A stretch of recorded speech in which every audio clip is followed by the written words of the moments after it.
This is one of the most disturbing, painful, and brutal murder stories you would ever hear. It's stories like this that make people say, just because a guy is young and shy doesn't mean he's not capable of being the devil. So, in 2019, 21-year-old Naledi Letoba met 19-year-old Obed Leshoro. Naledi was in her second year in college, while Obed was in his first year. They go to different higher institutions, but somehow they met because where her lodge was not far from his school in Valcom, Free State Province of South Africa. Naledi was a vibe. She was a free spirit. She had gold tooth. She even had a tattoo on her chest of her name and date of birth. And when she met Obed, this 19-year-old boy who will become her boyfriend, Obed will be described as a shy, calm, and lovely, cute little boy. People said he was quiet and shy.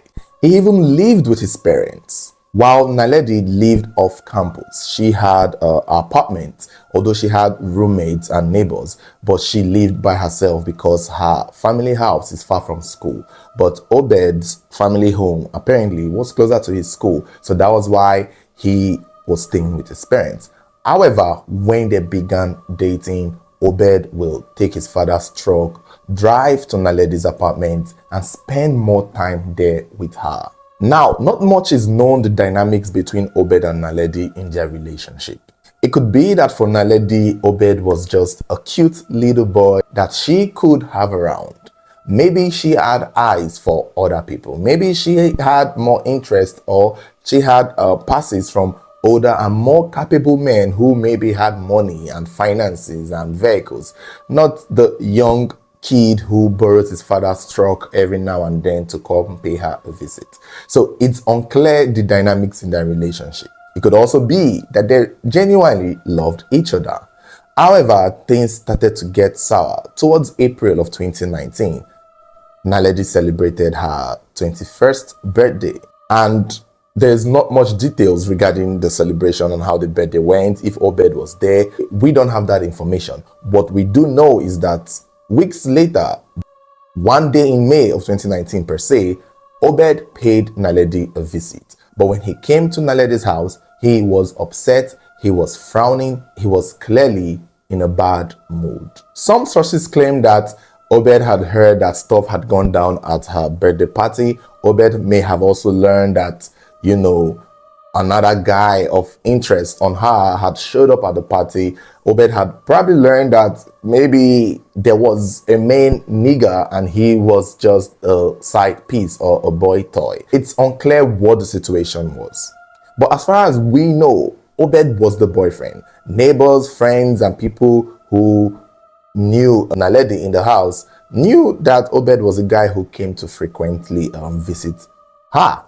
However, on this day, Obed was upset, and apparently that was because he had learned of another man. He had learned that Naledi may have cheated on him or may have been cheating on him. Now, this is a quiet, shy boy from months ago that they just met. All of a sudden, he's upset and angry that his girlfriend may have cheated on him. Another thing again is Obed claimed that Naledi opened up to him and confessed to the cheating. And that could have also been a reason why he was upset. So he came to the house around the 19th of May 2019. And when he got there, he left. We don't know what happened, what altercation it was, but I like to think that it was at this point, the first time he went to the house around on the 19th was when he went to confirm, and maybe Naledi had confirmed to him that yes, there was another guy at some point. And so he left the apartment and went back to his father's house.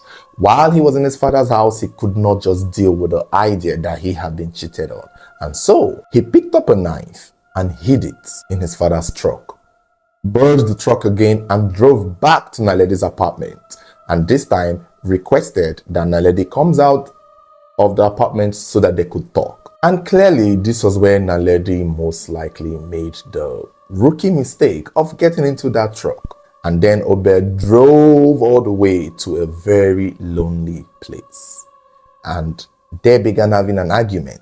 They began going back and forth. And I think there's a chance that Naledi really wanted to end things with Obed. Obviously, I guess she had seen someone more serious. I mean, to be fair, it's that there is that possibility that she was going to move on with somebody who, again, maybe doesn't borrow his father's truck. It's not like there's anything wrong with it. It's just that giving the, I don't know, it's just maybe Naledi's type of guy was not exactly Obed. And maybe she wanted something a lot more mature. And Obed could not take it. And so while they were in this lonely place going back and forth arguing, that was when Obed, realizing that the argument was not going his way, brought out the knife and attacked Naledi brutally. Now, it doesn't end there. You see, the details that follow this attack is something I would be careful with because, again, I don't want the social media platforms to sensitize this video. So after he physically attacked her with the knife terribly till she literally dies in that instant, he takes her body in the boot of the truck and went to buy petrol. Then takes the body to an open field and used the petrol on the body.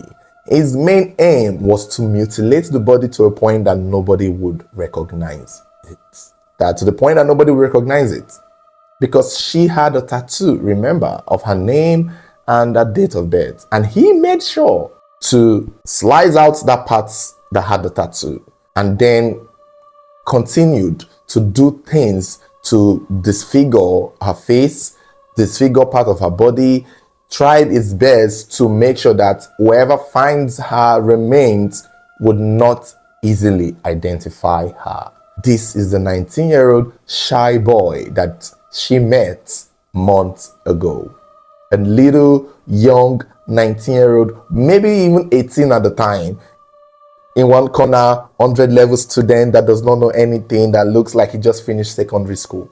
This is what the boy was doing. All the while, the knife that he had used to kill her, he had left it on her neck, sort of. So it was still there while he was doing all the disfiguring, burning, using acid, trying so hard, cutting off anything that would identify her to be Naledi. Some sources even said he cut off her both breasts. He cut them off. He just took them off and then proceeded to burn whatever was left on the field. By the time he was done and satisfied with what he had done, he went into his father's truck and drove away. It's unclear what he did to the body parts, but he drove the truck back to his father's house, washed it, cleaned it, and then drove back to Naledi's apartment and went there to ask the roommates and neighbors where was Naledi. When he got back to Naledi's apartment, he was busy acting, I'm sorry, where's Naledi?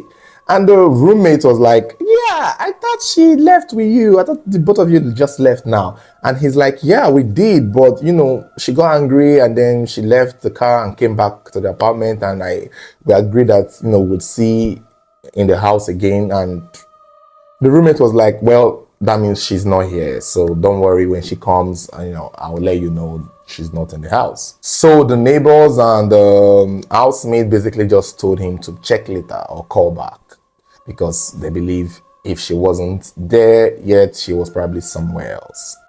Now, Naledi's family, this period of time, was still trying to reach her, and they were unable to. After a whole day of not being able to get a hold of Naledi, they became worried. And days would pass. And in those days that would pass, it was said that Obed kept coming back to the apartment every day asking, is she not back? Where is she? And by the time the neighbors and roommates would be like, we've not seen her, he would cry and be like, what's going on? What's wrong? He starts to put on this act of worrying about his girlfriend's whereabouts. Naledi quickly became a missing person because she hadn't come back to her apartment. She's not attending classes and nobody had seen her in school. Her lines was not going through. Her boyfriend is coming to the house every now and then and crying that, he's unable to find the girl. Her parents, who were in another town, had to come down to Valcom to look for their daughter. And when they came and noticed that nobody had seen her still, they had to file a police report. They even had to go back home, but gave the police the address of Naledi's auntie who lived in Valcom too. And unknown to them, the police had actually seen a mutilated body in the field. They've seen Naledi's body, but they had no idea who it was because of the state they had seen the body. No face, body parts, mutilated, terribly burnt. So it was hard to tell who that person was, and the person was kept in the morgue as a Jane Doe. So a Jane Doe is usually what people name a female deceased body that has not been identified. So if you say a random body, I think it's a technical medical police term or mortuary term when a random body that is not claimed or is not identified is called a Jane Doe. So that was how they stored her body. And the police were still wondering who that person was when they got the report that a young lady, Naledi, from Valcom was missing. So eventually the police, in the search for Naledi, decided to ask the family to come and identify the mutilated body. That's the best they could do. Since someone is missing and then there's an unidentified body, they might as well just check it out. So when the family of Naledi came to the morgue to see the body, at first sight, they just could not identify. They could not tell. The tattoo that they wanted to use was not there. Her face, you can't even tell if this was a male or a female. However, though, she had gold tooth. And it was that gold tooth that they were able to use to identify her. So the killer forgot that gold tooth. And the gold tooth was still there. You see, these serial crazy killers, they always a mistake. They always miss it at some point. Even with their good planning, there is always something they miss. And in this case, Obed missed the gold tooth. And that was what was used to identify the body. And now they know that their daughter has been murdered. This is now an homicide case. This is now a murder case. What's left to do now is to find a killer. And you will not believe how they were able to find who killed Naledi. But before we continue, if you know you haven't subscribed to our YouTube channel, please do so. I realize that some of you haven't. So now is a good time to click the subscribe button and also turn on your notifications. So whenever there is a new video, you'll be the first to get notified. So after her family were able to identify her body to be that of Naledi, the news got around that Naledi has been found in the state that she was, and it was now news that she had been murdered and killed. Nobody thought of Obed. Again, Obed was still putting on the act. Remember, he's a cute 19-year-old boy who is shy and quiet. He would never hurt a fly. And so that was why. Assuming Obed was an older man. Think about it. If Obed was an older man in his late 20s or 30s, it would be easy to suspect him on a go. But since this was a younger boy, a younger teenager for what it's worth, because this is a 19-year-old, so this is a teenager, it was easy for people to look past him, given the way her body was found. If it was just a stab wound or, an injury, or she was pushed, or strangulation, yeah. But the way it was, the way she was killed, yeah, nobody would have thought a teenager would have done so. And to be fair with you guys, Obed was getting away with it. Obed was getting away with murder because the investigation did not even look his way. And that is also because her family, that is Naledi's family, did not know she was in a relationship. Talk more of whether or not they knew she was dating the 19-year-old boy. So that was maybe the reason why the police did not look towards Obed, because they were working directly with Naledi's family, and the family did not know she had a boyfriend. So I'm thinking, where else were the police doing? Like, naturally, though, you're supposed to start with a boyfriend, and even if the family did not know, it's the job of the police detective to know. All they have to do is ask questions to the roommates. Go back to her apartment, ask her roommates, and they will easily tell you. But they did not need to do that, because 10 days later, Obed's father was looking at his truck, trying to set it up and drive it somewhere, when upon he noticed blood stain in the boot. Obed's father saw some weird blood stains in the boot and was like, what the hell is this? And instantly, Obed's father confronted Obed and was like, what is this? You're the one who borrows this truck a lot. So whose blood is this? And why is it in my truck? And Obed opened up to his father and confessed to have killed his girlfriend, Naledi. And the father was like, yeah, okay, we got to do what's right. And instantly, they encouraged him to turn himself in. Some sources say that the father held him by his collar and took him straight to the police station. I was like, yeah, he's a killer, have him. We have other children, don't worry. This is fine. You guys can keep him. Yeah, we don't care. We don't want killers in our family. So you guys keep this one while we go make more babies. I'm just joking. I'm not sure that's how they put it. But basically, that was how it played out. When Obed confessed to his father, the father had to do what was right. And clearly had his son turn himself in. The police took down the confession and Obed was arrested. Eventually, it became news that Obed was the one who killed Naledi, which kind of made everybody surprised, especially the roommates and neighbors of Naledi who were like, wasn't he the one that we were consoling, who was crying out of control, talking about my girlfriend, my baby, my love? Turned out that he was the killer. In the court, he claimed that the reason why he did it was because Naledi admitted to him that she cheated. That Naledi basically rubbed it all over his face and that triggered him to do what he did. On the 14th of June, that same year, 2019, Naledi was buried. The case went to trial almost immediately, and in May of 2020, on the 27th, he was found guilty. However, he was sentenced to 15 years with parole. Now, I don't have details of the court proceedings. I don't know what his lawyer argued, but it was just crazy when news came out that Obed was only sentenced to 15 years. And if South Africa is like other countries, this is like what, 5, 6 years, 6, 7 years, basically 7 years. He would just be in prison for 7 years. Don't forget with parole, which means if he's in the best behavior, he could come out earlier. Many people did not like the sentencing. I cannot imagine anyone would like it. You just killed a girl in the most brutal way you could ever imagine, and you're only getting 15 years. It could also be that he turned himself in. That usually counts. And he pled guilty. That sometimes helps reduce your sentencing. And, you know, it was done, according to his argument, it was due to some sort of crime of passion because, you know, she rubbed all over his face that she cheated on him. That's also was one thing that I guess the judge would consider. Also, when he was asked to, you know, apply for bail, they wanted to grant him bail. He turned it down and said he would stay in jail throughout the trial. Maybe he showed a lot of remorse. That also helps. It's crazy, but these things do help judges pass down sentencing.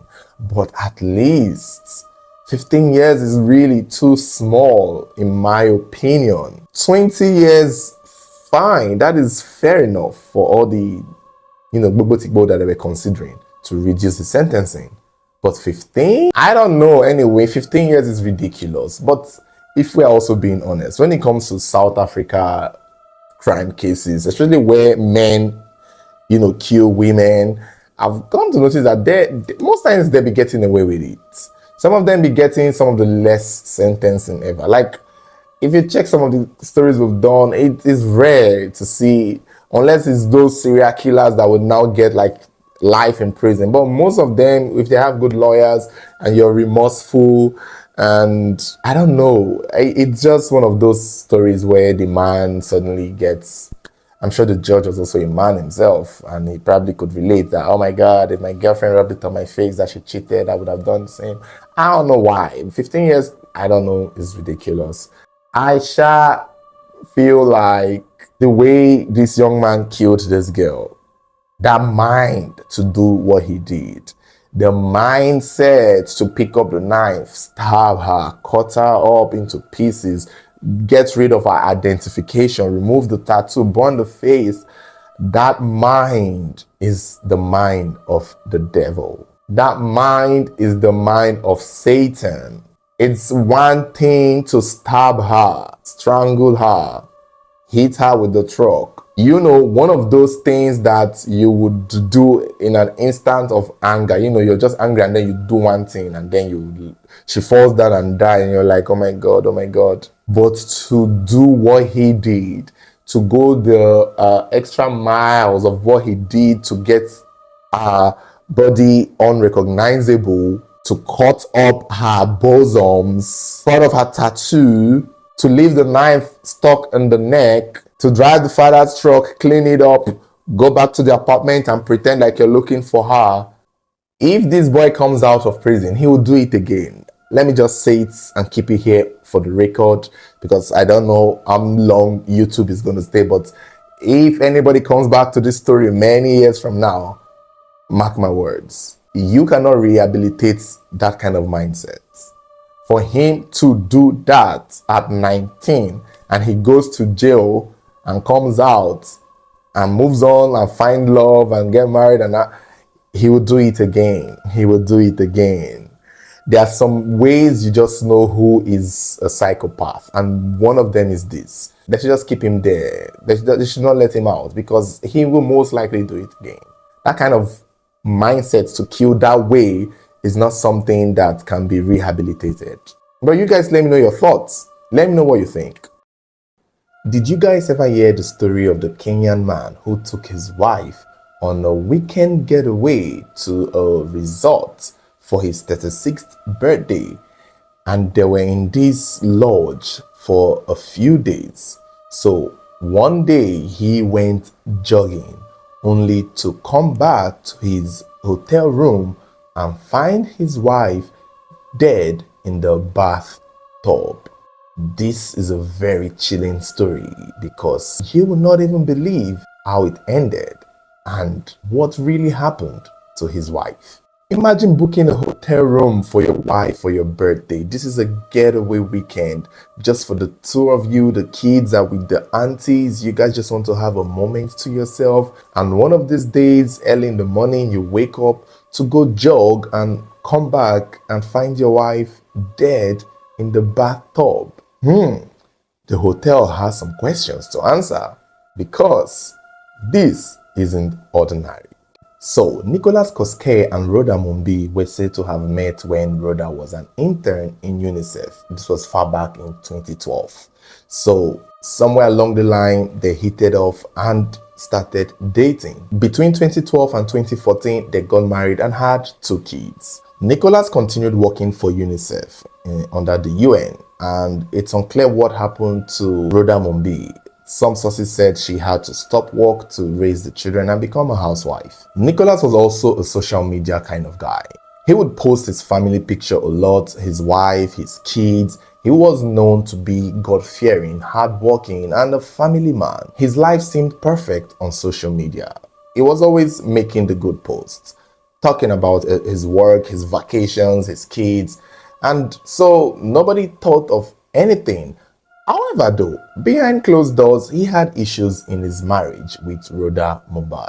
But their issues was something that people could not even understand. It's not one of those big issues that you would think would shake the earth. One notable issue that people pointed out was that Nicholas' family were not in support of him getting married to Rhoda because of their difference in tribe. And according to Rhoda's sister, they also had marital issues for about a year before the tragic incident. Now, it was also said that Rhoda suspected that Nicholas was cheating on him, because Nicholas, while at UNICEF, would travel to multiple countries. So he was always traveling, and he made a lot of posts to countries that he travels to on his Facebook. And because of that, Rhoda suspected that Nicholas was seeing someone else. And there was also the rumors about the infidelity. On the flip side, Nicholas was suspecting Rhoda of cheating too, because he was not always around. So he suspected that his wife, Rhoda, was seeing someone else. For the same reason Rhoda was suspecting Nicholas, it's the same reason Nicholas was suspecting Rhoda of infidelity. But on Rhoda's defense, even when Nicholas comes back from his travels, he hardly stayed home. He would always spend the night out and come home very late, which was indicating that something was going on out there. There were even claims that on Valentine's Day, he wasn't home the whole time. In 2017, Valentine's Day of 2017, Nicholas, who was around, was not on a travel work journey, was not home. He was in town, but he wasn't home. And it made Rhoda think that he spent Valentine's Day with another woman. So one thing was clear between Nicholas and Rhoda Mumbai. They had marital problems. And it's common for marriages to have marital problems. So how do you fix it? In July of 2017, Nicholas would be turning 36 and he was going to celebrate his 36th birthday. So he thought to himself that this would be a perfect time to get back on track with his wife. He was going to spend this day and the weekend with his love of his life per se. And he planned a getaway to a resort at the Jacaranda Lake Elementatia Lodge in Gilgil in Nakuru County in Kenya. Nicholas called up the hotel and made reservations. Nicholas made the reservation on the 5th of July in 2017 and requested for a room. However, he had a strange request. He told the hotel managers that he would want a room that had a bathtub because his wife loves a bathtub. So he was specific on it. 2 days later, on the 7th of July 2017, Rhoda and Nicholas would take their kids to a relative, that is Rhonda's sister. And the next day, on the 8th of July, they would go to the Jacaranda Lake to the resort, to their reservation, to start their weekend getaway. They were given room 17. They went to check the room and it did have the bathtub that they requested. Or should I say, the bathtub that Nicholas requested on behalf of his wife, Rhoda Mumbai. After checking out the room, after seeing that it was perfect and dropping the luggage, they went to the poolside, they took pictures, they hugged, kissed, they even uploaded the pictures on the social media. They planned a mood for the getaway, and the main purpose of them being there was to work on their marriage. And that was the intention that they set. In the evening, they ordered some beer, but Rhoda did not take the beer. She took ginger tea instead. So I'm guessing it was only Nicholas that ordered the beer, because if Rhoda wanted to take beer, she would not have ordered it. They spent most of their time that very first day around the poolside. Eventually, they went inside around 7, and that was when Nicholas asked for the food menu from the hotel restaurant people. They got the menu and they were going to go through it and then place a call to the kitchen to make their order. This was around 7. 7 will pass, 8 will pass. Around 9, one of the waiter, a young man named Ambrose, saw Nicholas coming into the hotel as though he had been outside, and asked if they were ready to place an order for the food now, since they collected the menu. But Nicholas was sweating, he was drenched, and he looked like he had been doing some kind of exercise. And that was when, Nicholas told him that, "Oh, so sorry, we haven't ordered. I went jogging and I will order in a bit." And the waiter was like, "Okay, no problem. Take your time. I'll get back to you." After a few moments, the waiter still sees Nicholas standing outside on a call. And, he was also confused. He looked like something was off. And so the waiter went to meet him and asked if everything was okay. And that was when Nicholas told Ambrose, the waiter, that he's trying to call his wife, that he has been knocking at the door for a while now, but the wife is not picking, that the wife is with the key. So he is confused as to why the wife is not taking the call. And eventually the waiter encouraged him to go to the reception and request for a spare key.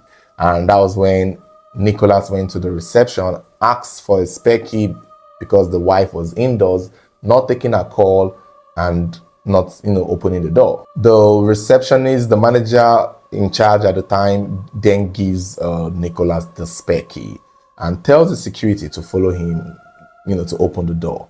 And Nicholas goes there, opens the door, and notices that something was off, goes into the bathroom, runs out, screaming and crying and kneeling on the floor, asking the security man if any doctor was around, that his wife is not looking good. It seemed like she had slumped in the bathtub. The security man goes into the bathroom and sees Rhoda Mumbai naked and looking like she does need medical help. The security man did not touch her. He just quickly exited the room and raised alarm, notified other staff members and the manager of the hotel. Unfortunately, the hotel did not have CCTV cameras, so there was no footage.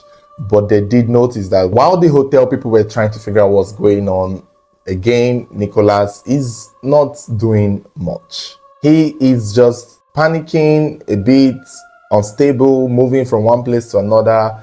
He was not doing anything to help his wife, not even to try to perform CPR. Eventually, the management of the hotel involves the police. The police shows up.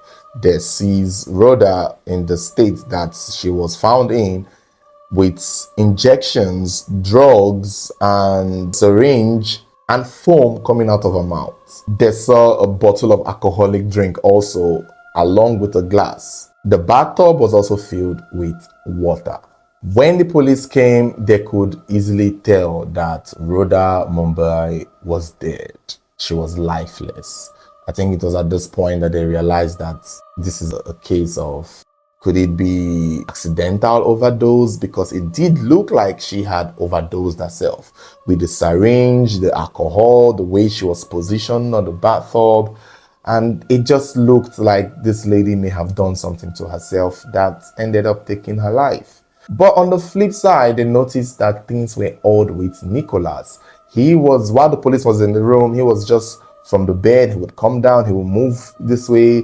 He was just uneasy. And then eventually they saw him on his phone. And you would think he's informing the family, but he wasn't speaking to Rhoda's family. He was making a post on Facebook. And the post he made on Facebook was posting the picture of his wife and writing, "RIP, forever in our hearts." This man made this post about his wife while she was still in the bathtub. The police had not even evacuated her body, and he had already made an RIP post. Not to talk about the police observing that he had an injury near his eyes that seemed odd. The police already started piecing their evidence together because something was not adding up with the way Rhoda died. The investigation started immediately. They began asking questions. "Where were you, Mr. Nicholas?" Nicholas said he went out jogging, that the wife wanted to bathe, so he went out to jog.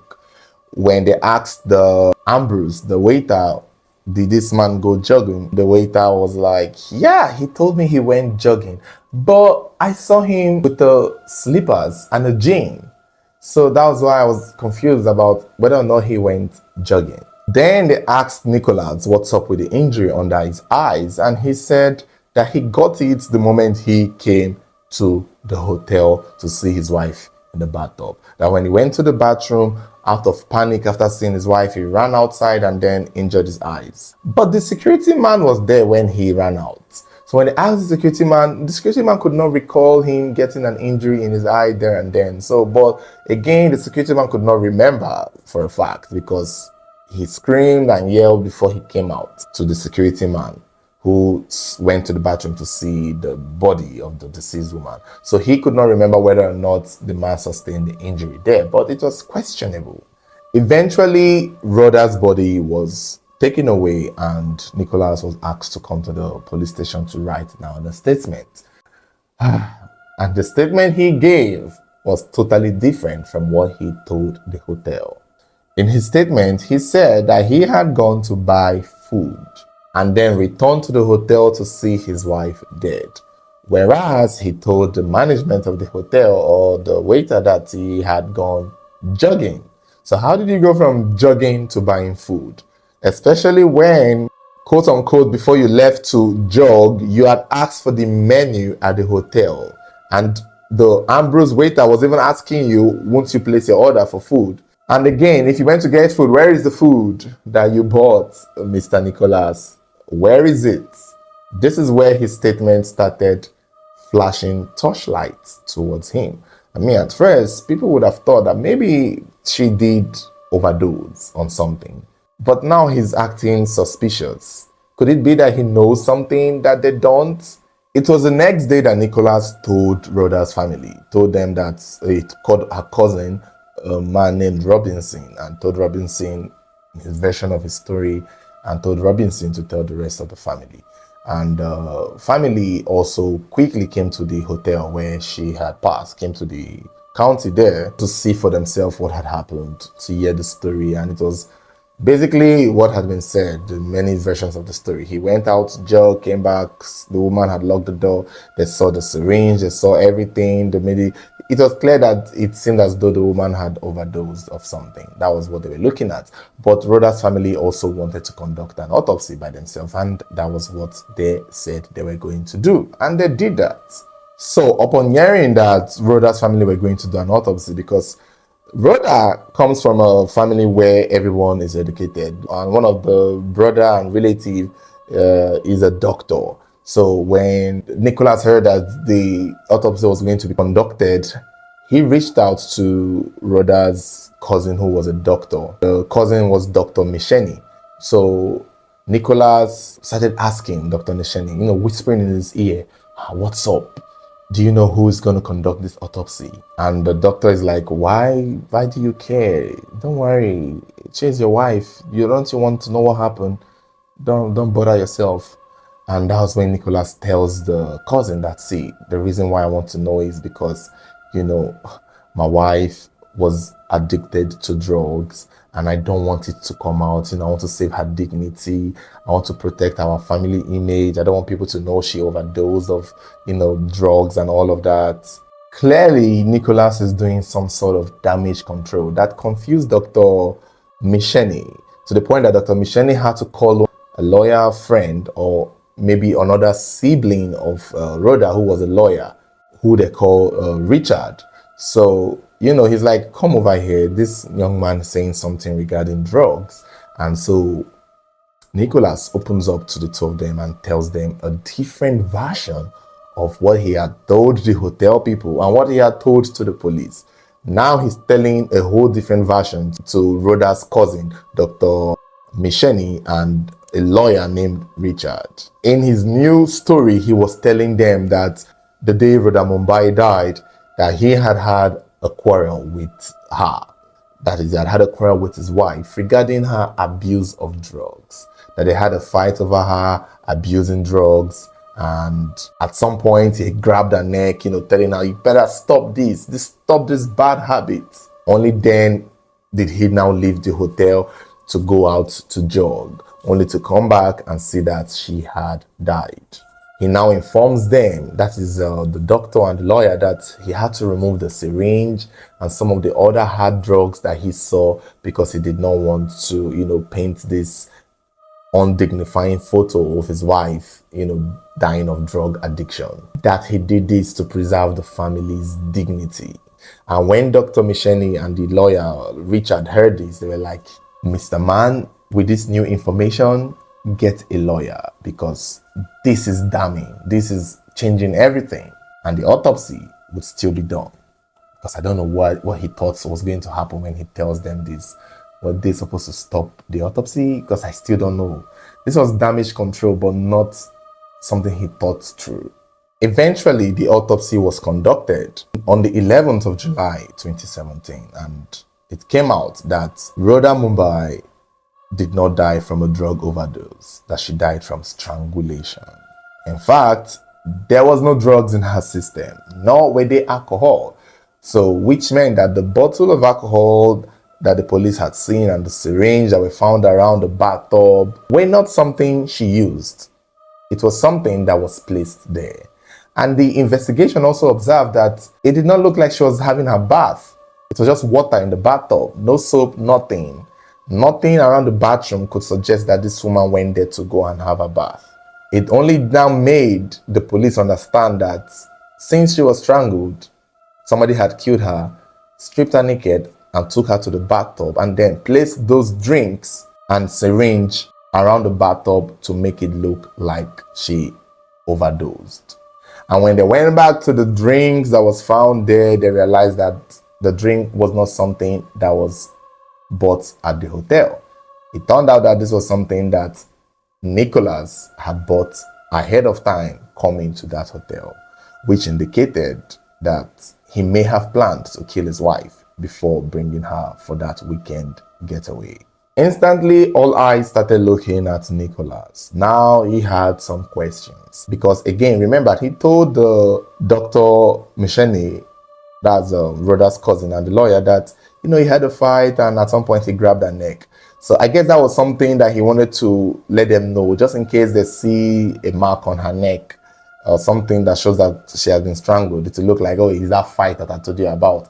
Well, unfortunately for him, that is the only thing that they saw. And that is the only thing that they believe caused her death. So, no drugs, nothing, no alcohol, no overdose, just strangulation. The police put an eye on him. They got his mobile phone, got his laptop, and they began going through it. When upon they stumbled on his search history the day that this woman died. They saw that this man has been searching neck injuries, drowning, injecting substance in the vein. These were things that was on his Google search history before Rhoda even died.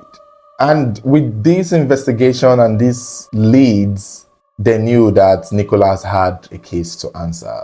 At this point, it was clear that he had killed his wife, but they just did not have a motive. Again, do they really need one? It's common. However, though, when the case went to trial, it was revealed and specified. One of the things that even came up was the fact that, yes, Nicholas did call the hotel and specifically requested for one with a bathtub, which also added to the indication that he had planned to kill his wife that way, considering what he was searching on his laptop before he even went ahead with the killing. After he was arrested, he started acting as though he was mad.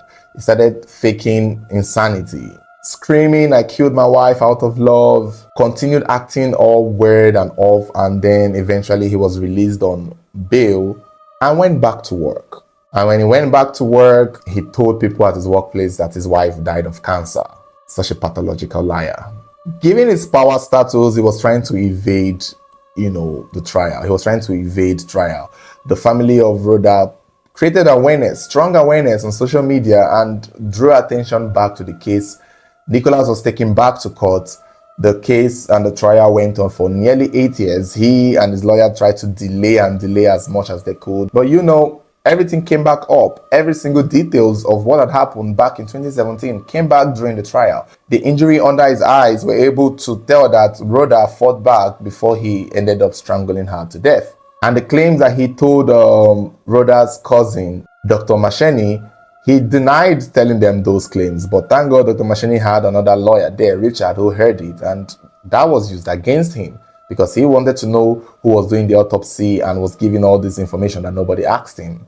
There were so many inconsistencies with his stories, with the jogging, whether he went to buy food, with the claims, the bathtub, and every other thing. This man could not keep a straight story, and eventually, in March of 2025, this year, he was found guilty of killing his wife. It's not stated what the sentencing would be. I guess we'll have to update you guys on it, but wow, man. People say that he killed his wife because he learned that she was going to divorce him. Some also said he killed his wife because she was a financial burden. Some said that he killed his wife because he had traveled to so many countries and wanted to, get a new life somewhere else. He just thought that the wife was going to be something that would hold him back. Maybe from his new love, the one he spent Valentine's Day with. So, up until now, we're still not sure why he killed his wife. But you guys let me know your thoughts.